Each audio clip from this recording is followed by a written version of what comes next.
రామన్న చెప్పండి. ఈవీఎంల మీద అసలు ఏం జరుగుతా ఉంది? ఈవీఎంలు అనేది ఇప్పుడుండే పార్లమెంట్ ఎలక్షన్‌లో ఇప్పుడనే కాదు, భవిష్యత్తులో దీని ప్రభావం ఏ విధంగా పడబోతా ఉంది?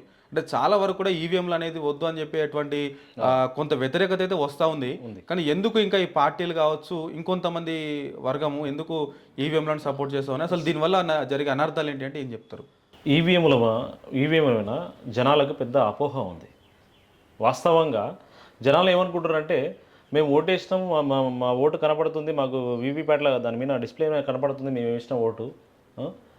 దీనికి దానికి అంత రాద్ధాంతం చేయాల్సిన అవసరం ఏముంది, ఇష్యూ ఏముంది అని అనుకుంటారు జనాలు. కానీ నువ్వు కనపడినది వేరు, కనిపించేదంతా రియాలిటీలో ఉండదు. అది నీకు అంతగా బ్యాక్గ్రౌండ్ వర్క్ జరిగేదంతా నీకు తెలియదు. అది నీకు కనపడుతుంది. లాస్ట్ ఎలక్షన్లప్పుడు కూడా, మొన్న అసెంబ్లీ ఎలక్షన్లప్పుడు కూడా నేను ప్రజలకు ఒకటి చెప్పినా, మీరు వీవీప్యాట్ తీసుకోండి, మీరు వేసిన ఓటు మీరు ఒక ఫిజికల్గా ఆ స్లిప్ తీసుకోండి, ఆ స్లిప్ తీసుకొని అక్కడ మీ చేతితో వేయండి అని చెప్పినాం మనం. మీ చేతితో వేస్తే మీకు సాటిస్ఫాక్షన్ ఉంటుంది. ఆ వీవీప్యాట్లో లెక్క పెట్టామని చెప్పండి అని చెప్పినాం. కాబట్టి జనాలు అది మనకు ఎలక్షన్ కమిషన్ అవకాశం ఇవ్వలేదు ఓటర్లకు. అంటే ఇంకొకటి, ఇప్పుడు ఎలక్షన్ కమిషన్ నియమించడంలో సుప్రీంకోర్టు న్యాయమూర్తిని తీసేయడం ఎంతవరకు కరెక్ట్ అండి? సుప్రీంకోర్టు న్యాయమూర్తి అనే వ్యక్తి న్యాయ సమీక్షలో ముఖ్య పాత్ర వహిస్తాడు. అంటే ఆ కమిషనర్గా ఉండాల్సినటువంటి వ్యక్తి యొక్క క్వాలిటీస్ కానీ, తన పని అనుభవం కానీ ఇవన్నీ చూస్తాడు. అలాంటిది నీకు అట్లా లేకుండా ప్రధానమంత్రి, తన అపోజిషన్ పార్టీ లీడరు, ప్రధానమంత్రి, తర్వాత ప్రధానమంత్రి అనుచరుడు ఎవరైతే ఉన్నాడో అతను తీసుకుంటే మెజారిటీ అంతా ఎవరికి ఉంటుంది? నీకు అధికారంలో ఉన్న పార్టీకి ఉంటుంది. దానివల్ల నీకు సంబంధించిన వ్యక్తిని నీవు ఎలక్షన్ కమిషనర్గా నియమించుకుంటావు. ఈరోజు మొన్న స్టేట్మెంట్ సుప్రీంకోర్టు ఏం చెప్తుందంటే, నిరాధారమైనటువంటి అపోహలు మేము తీసుకొని మేము దీని మీద తీర్పు ఇయ్యలేమని చెప్పేసి 2 కేసులు ఈమె కొట్టేసింది. ఎంతవరకు సమంజసం అంటే అది? మేమేమంటున్నాము, 20 లక్షల ఈవీఎంలు మాయమైపోయినామంటే దాని మీద కమిషన్ వేయమని చెప్పండి, దాని మీద ఎంక్వైరీ చేయమని చెప్పండి, వాస్తవా లేదు తెలుసుకోమని చెప్పండి. ఇప్పుడు దేశ ప్రజల యొక్క ప్రజాస్వామ్యాన్ని కాపాడాల్సిన బాధ్యత పార్లమెంటుకి ఎంత బాధ్యత ఉందో మీకు న్యాయ వ్యవస్థ కూడా అంతే ఉంది. మీరెందుకు లేదు ఈ కేసులు మేము నిరాధారమైనటువంటి కేసు కొట్టేస్తారు? మీరు క్లియర్గా చెప్తున్నారు కదా, మీరు ఈవీఎంలు బయటికి ఏమనండి, మేము ప్రూవ్ చేస్తామని టెక్కీలే చెప్తున్నారు. మీకు బయటి దేశాల్లో ఎట్లా ప్రూవ్ అయినాయి? టెక్కీలే వచ్చి బయటికి చెప్తున్నారు ఈవీఎంస్ అనేవి, అరే బాబు పర్మనెంట్ ప్రోగ్రామ్స్ అనేవి ఇట్ కెన్ బి మాడిఫైయబుల్ అని చెప్తున్నాయి. మార్చొచ్చని ఇంత గంటాపదంగా చెప్తున్నప్పుడు మీరు దాన్ని సీరియస్గా తీసుకోకపోవడం, దాని మీద ఎంక్వైరీ చేయకపోవడం అంటే దేనికి తావిస్తుంది చెప్పండి? అంటే మీరు నియమించినటువంటి న్యాయమూర్తులు, మీరు నియమించినటువంటి ఈ ఎలక్షన్ కమిషన్ మీకు అనుకూలంగా ఉండడం వల్ల ఈవీఎంలో మీరు ఎంతకాలమైనా ట్యాంపరింగ్ చేసుకుంటూ పోతారు. అంటే అధికారంలో మీరే వస్తారు. రాహుల్ గాంధీ గారు అంటున్నారు, మోదీ అధికారంలోకి వచ్చింది ఓన్లీ ఈవీఎంల ట్యాంపరింగ్ వల్లనే. ఈవీఎంల ట్యాంపరింగ్ మతం అనేది ఒక అడ్డు పెట్టుకుంటాడు, ఈవీఎంలో ఒక అడ్డు పెట్టుకుంటాడు. ఎందుకండి? ప్రతి ఎలక్షన్ టైంలో నీకు దేశభక్తి గుర్తుకొస్తుంది. ప్రతి ఎలక్షన్లో నీకు అవతల దేశాలతో ఉన్నటువంటి కాన్ఫ్లిక్ట్స్ బయటకు వస్తాయి.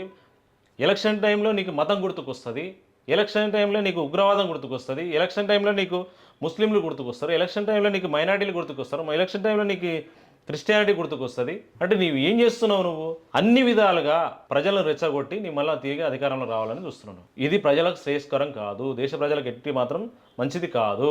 కాబట్టి ఈ విధానాలు తప్పుడు విధానాలను ఖండించాల్సిన బాధ్యత ప్రతి ఒక్క మనిషి పైన ఉంది, ప్రతి ఒక్క భారతీయుని పైన ఉంది. ప్రతి ఒక్కరు ఖండించాలి.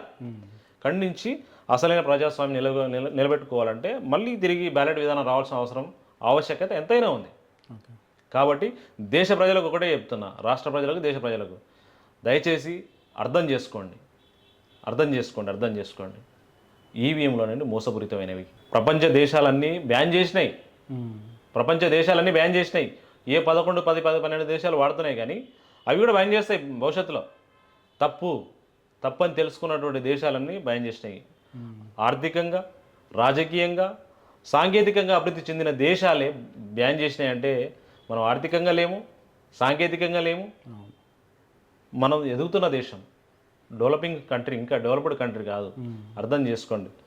దీనివల్ల నష్టపోయేదంతా బడుగు బలహీన వర్గాల ప్రజలు అయితే, పీడిత వర్గాలు అయితే వాళ్ళు ఎక్కువ నష్టపోతారు. కాబట్టి ఈవీఎంలని బ్యాన్ చేయాలి. ప్రతి ఒక్క పార్టీ ఎందుకు స్టేట్మెంట్లు ఇస్తలేవండి? ఈవీఎంల వల్ల జరుగుతున్నటువంటి అనర్థాలను ఎందుకు ప్రతి పార్టీ వ్యతిరేకించలేకపోతుంది? అంటే మీ పార్టీలో ఉన్నటువంటి అవినీతి నాయకులు ఉండడం బట్టే కదా మీరు చేస్తలేరు మీరు. అదే బీఆర్ఎస్ స్టేట్మెంట్ ఇవ్వమనండి,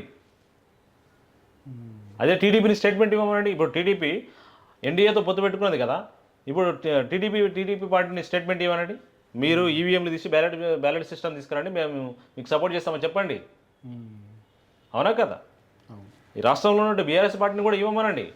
మీరు ఈవీఎంలు వద్దు, మాకు బ్యాలెట్ కావాలని ఎందుకు చెప్పలేకపోతున్నాయి? అన్ని పార్టీలు ఎందుకు చెప్పలేకపోతున్నాయి? అవునా? ఈరోజు దేశంలో, రాష్ట్రంలో కాంగ్రెస్ నాయకత్వం రావాల్సిన అవసరం ఎంతైనా ఉంది. ఎందుకు రావాల్సిన అవకాశత ఉందో చెప్తా నేను. కాంగ్రెస్ ఒకటే లౌకికవాదంతో కూడినటువంటి పార్టీ. ఇక్కడ అన్ని వర్గాల ప్రజలకు, అన్ని జాతుల ప్రజలకు స్వేచ్ఛ దొరుకుతుంది. వాళ్లకు వాక్కు స్వాతంత్రం ఉంటుంది, సమాన అవకాశాలు పొందడానికి అవకాశం ఉంటుంది, అన్నిట్లో ప్రాతినిధ్యం ఉంటుంది. కాబట్టి ఖచ్చితంగా రాష్ట్రంలో వచ్చింది, దేశంలో కూడా కాంగ్రెస్ రావాల్సిన రాహుల్ గాంధీ చాలా పరిణతితో, చాలా మెచ్యూరిటీతో ఉన్నటువంటి వ్యక్తి. అప్పుడు రాహుల్ గాంధీ వేరు, ఇప్పుడు రాహుల్ గాంధీ వేరు. నీకు మతం మాత్రమే తెలుసు, నీకు కులం మాత్రమే తెలుసు.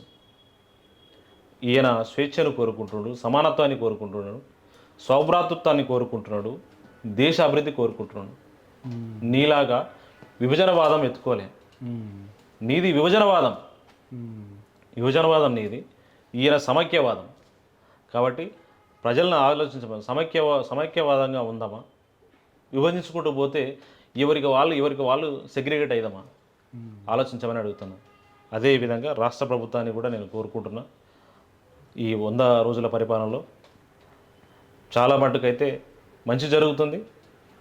రాష్ట్ర నాయకత్వాన్ని నేను ఒకటే మరీ కోరుతున్నాను నేను. ఎందుకంటే ఈ రాష్ట్రంలో 52% బీసీలు ఉన్నారు, 20% ఎస్సీలు ఉన్నారు, 14% ఎస్టీలు ఉన్నారు, మిగతా మైనార్టీస్ ఉన్నారు. వీళ్ళు ఎందుకంటే ఈ ప్రజలే మీకు ఓట్లేసేది. కాబట్టి ఈ ప్రజలకు సరైన ప్రాతినిధ్యం ఇవ్వండి. గత ప్రభుత్వాలు చేసిన పొరపాట్లే మీరు చేస్తామంటే ఏమవుతుందంటే అది చూస్తారు. ఒక దఫా అధికారం ఇచ్చిన ప్రజలు అధికారం ఇచ్చారు, ఈ 5 ఏళ్ళు మళ్ళీ పరిపాలన చూస్తారు. అక్కడ ఏం జరిగిందో సేమ్ ఇదే జరుగుతుంది, ఇక్కడ కూడా ఇదే పార్టీలో అదే జరుగుతుంది. కాబట్టి ఇది మళ్ళీ చెడు సంకేతాలు వెళ్ళిపోతాయి. కాబట్టి ఒక మంచి సద్విమర్శను మీరు స్వీకరించి ఈ రాష్ట్ర ముఖ్యమంత్రి వాళ్ళు దీన్ని ఒకసారి సహృదయంతో అర్థం చేసుకొని, ఎక్కడ ఏ పొరపాట్లు లేకుండా, ఎక్కడ ఏ చిన్న మిస్టేక్లకు అవకాశం లేకుండా మీరు పరిపాలన నిర్వహిస్తారని మా యొక్క భారత రాజ్యాంగ పరిరక్షణ సమితి, అదేవిధంగా మేమైతే ఏదైతే పోరాటం చేస్తున్నామో ఈవీఎంలకు వ్యతిరేకంగా, ఆ పోరాటానికి మీరు కూడా ఇప్పుడు నిన్న రాహుల్ గాంధీ గారు స్టేట్మెంట్ ఇచ్చారు. ఈవీఎంల ట్యాంపరింగ్ వల్ల జరుగుతుంది, ఈవీఎంల మోసం ఉంది అని చెప్తున్నాను. కాబట్టి మీ పార్టీ ఈవీఎంలకు వ్యతిరేకంగా ఉంది. మీ పార్టీ అది తీసుకొచ్చింది, ఇందులో కాంగ్రెస్ పార్టీ తీసుకొచ్చింది ఈవీఎంలను ఇంట్రడ్యూస్ చేయడం అనేది. కాబట్టి తప్పును తెలుసుకొని తప్పును సరిదిద్దుకోవడం అనేది ఒక మంచి వ్యక్తి యొక్క, ఉన్నతమైన వ్యక్తి యొక్క లక్షణం. కాబట్టి దాన్ని సరి చేస్తారని కాంగ్రెస్ గవర్నమెంట్ను ఈ యొక్క ఈవీఎంలను వ్యతిరేకించి బ్యాలెట్ పునరుద్ధరణ కోసం, బ్యాలెట్ విధానం తీసుకురావడానికి కోసం మీ వంతు మీరు కృషి చేసి ప్రజలకు సరియైన పరిపాలన అందించి ప్రజాస్వామ్యాన్ని, రాజ్యాంగాన్ని, ఎందుకంటే రాజ్యాంగాన్ని తీసుకొచ్చింది కూడా మీరే. అంబేద్కర్ రాసినప్పటికీ కూడా కాంగ్రెస్ గవర్నమెంట్ అనేది రాజ్యాంగాన్ని రచించి ప్రజలకు ఇచ్చినటువంటి కాంగ్రెస్ పార్టీ రాజ్యాంగాన్ని రక్షించుకోవాల్సిన అవసరం ఎంతైనా ఉంది. అదేవిధంగా ప్రజాస్వామ్యాన్ని కాపాడాల్సిన అవసరం ఎంతైనా ఉంది, సెక్యులరిజాన్ని కాపాడాల్సిన అవసరం ఎంతైనా ఉంది. కాబట్టి దేశ నాయకత్వానికి, రాష్ట్ర నాయకత్వానికి ఈ యొక్క మీరు దీన్ని ఒక ఛాలెంజ్గా తీసుకొని మీరు ఈవీఎంలకు వ్యతిరేకంగా బ్యాలెట్ విధానం తీసుకొచ్చే విధంగా మీరు సపోర్ట్ చేయాలని కోరుకుంటూ సెలవు తీసుకుంటున్నాను. రైట్, ఇది మరి మనం చూస్తున్నటువంటి విషయాలు. దాదాపుగా పార్టీ ఫిరాయింపులు ఏమాత్రం కూడా మంచిది కాదంటున్నారు. అదేవిధంగా ఆర్ఎస్ ప్రవీణ్ కుమార్ గారి విషయంలో మాకు ఎటువంటి వ్యక్తిగతమైనటువంటి ఇష్యూ మాకు లేదు, బహుజనవాదాన్ని ఆయన మరిచినందుకే మేము ఈ విధంగా మా ఆవేదనను వెలగక్తున్నామని చెప్పేసి బహుజనులందరూ కూడా చెప్తున్నారని చెప్పేసి వీళ్ళు చెప్తా ఉన్నారు. అదేవిధంగా ఈవీఎంలు కూడా ఏమాత్రము దేశంలో మంచివి కాదు, మళ్ళా బ్యాలెట్ విధానాన్ని తీసుకురావాలి. అదేవిధంగా కవిత అరెస్ట్ విషయంలో కూడా కొన్ని పరిణామాలు ఏ విధంగా చోటు చేసుకోబోతున్నాయి, ఇవన్నిటి విషయంలో మరొక టాపిక్తో మీ ముందుకు వచ్చేటువంటి ప్రయత్నం చేస్తాను. అంతవరకు చూస్తూనే ఉండండి యూటీవీ.